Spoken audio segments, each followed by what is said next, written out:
préserver ces sanctions, parce que la Russie, Nicolas Dose, semblerait grande gagnante. Oui, un conseil extraordinaire pour des solutions qui ne seront pas extraordinaires. Parce que ne rêvez pas, il n'y aura pas un grand accord européen pour se passer totalement, notamment du gaz russe. On sait que les Allemands n'ont pas de solution. Il faut construire des méthaniers pour pouvoir stocker du gaz naturel liquéfié avant d'imaginer de se passer du gaz russe. Il est clair que l'arrêt des livraisons à la fois à la Pologne et à la Bulgarie la semaine dernière, ça a vraiment été un révélateur, c'était un signal d'alarme. Mais quand vous regardez objectivement comment les choses se passent depuis le début de ce conflit, qui est vraiment le perdant et qui est vraiment le gagnant? J'ai pris là quelques chiffres. Tous les jours d'abord, les ventes d'hydrocarbures de la Russie vers chez nous, ça continue. On est là, on agite les bras, mais concrètement, les livraisons sont là.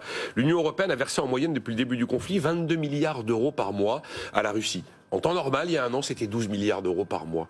Les exportations de pétrole russe vers l'Union européenne et la Turquie reculent de 30% entre janvier et avril, mais sur la même période, les cours prennent 33%.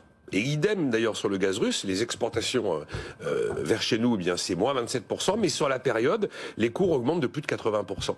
Et si vous regardez ce que la Russie a engrangé de vente d'hydrocarbures, 62 milliards d'euros sur les 2 premiers mois du conflit. Donc, franchement, aujourd'hui, quelles sont les menaces actuellement? C'est pas un écroulement de l'économie russe, même si effectivement la population vit de l'inflation. Mais on voit que même avec son décret du mois de mars, c'est un peu une illusion l'histoire des paiements en roubles. On voit bien comment ça se passe. Finalement, c'est une conversion qui va être réalisée par Gazprom Bank au terme de l'opération. Mais en attendant, le rouble a retrouvé quasiment son niveau d'avant-crise. Et les perdants, ils sont où?